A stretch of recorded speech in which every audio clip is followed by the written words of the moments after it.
Okay, so while putting it in, I have all the jars filled up. I noticed I used 1 cup, and basically I put 2 cups of garbanzo beans into a 1.5 jars. So now what I'm going to do is I'm going to put in my teaspoon of bacon into all of them.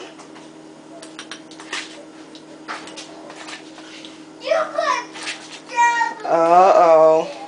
It's nap or night time. So I'm going to go ahead and fill up the rest of the jars. I'm putting in my half a tablespoon worth of bacon in there. Alright, so I'm going to go ahead and finish up the rest of them. And while I have you on, I might as well go ahead and just show you. I'm going to go ahead and put in half a teaspoon of the powder, the onion powder and the garlic. Now the salt, we're trying to, like when I go out and shop, I try to get the no salt added. So I'm not going to put any salt in it. I've already added the bacon to it, which is salty in itself. So I'm just going to leave it like that. And when I decide to cook it, if I decide I want to put onions or more garlic or more bacon in it, I can just do that when I cook it, which is easy. What I do is I just put it on the stove and I let it cook for, as soon as I put it on the stove, I crank it up to on high and I just let it go for around 1 minute. And then it's done. It is completely done.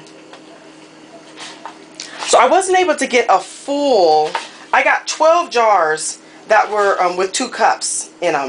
And then I got another jar, the 13th jar, I wasn't able to get it to full. I was only able to put 1 cup in it. So I'm basically going to use that like it's a pint, and I'm just going to fill it up with water, and I'll use that one for soups. Because it's mainly just going to be liquid. Let me see. See, I was only able to put 1 cup in it. And that's fine. I'll just use that, and I'll just put a little less bacon. You know what, I'm going to put a half a, yeah, it's for a soup, so, you know, we like bacon. So I'll go ahead and I'll finish up the rest of it, and I will be back. Okay, one more thing I wanted to add too. While you're doing your lids, or while you're putting all your stuff in, right before you get to the end, like maybe 5 minutes before you're about to end, cut on your burner, and you need to heat up your lids. So I have my lids on the burner right now. Let me lift them up. Sorry, my camera cut off. Here's the lids right here. You want to get it to where it's hot. You don't want to get it to where it's boiling. You're just basically, the red part that you see, you're just basically softening that part up.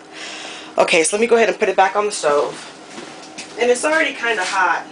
I think it's done. I'm going to go ahead and cut it off and just let it set it aside because it's hot enough. So what I'm going to do now is I'm going to go ahead and put water into it. I'm going to fill it up all the way to the 1-inch mark. So let me get the water, and then I'm also going to get a cloth or a tissue, or maybe a cloth or whatnot, whatever I decide. But I'm going to go ahead and get that so I can wipe off the rims with the vinegar. So let me go ahead and get that.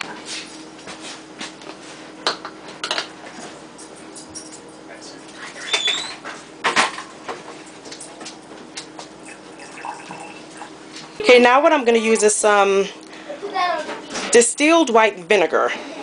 And I'm going to use this to wipe off my jars to get if anything that's on the jar or on the lid, or not even the lid, but the rim of it, so that I can make sure I get a good seal.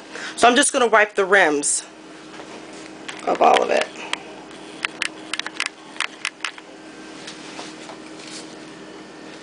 I don't know if you can see very well, but right here there's actually some garlic and stuff on there.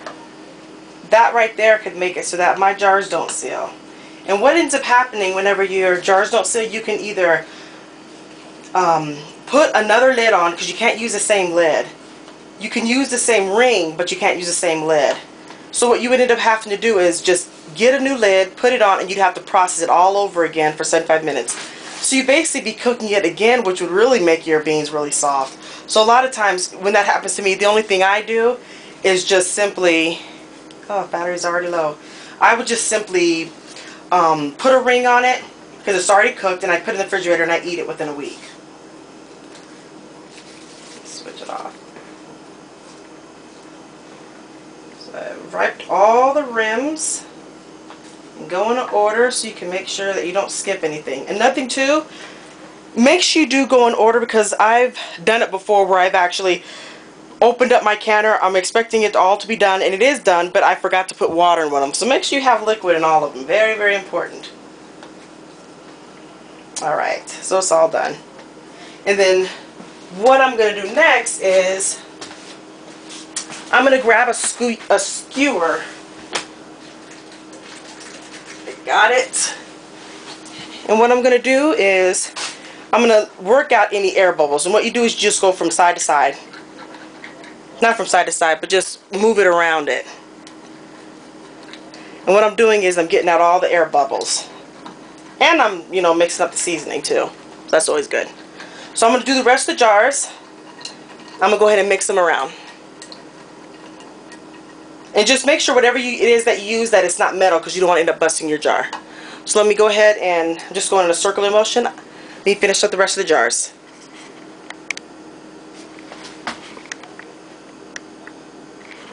Real quickly, because I didn't take out the air pockets first before I wipe the rims, I'm going to wipe the rims again, so just in case. I didn't see any water flip out, but I worked too hard to get this done, and I hate to waste food. So first things first, don't wipe your rims. Get out the air pockets first, and then wipe your rims. So let me go ahead and do that. Now I'm just going to go ahead and put on all my rims. My rims, all my lids. I said it wrong. And then once I put the rims on, I'll go ahead and put on my rings.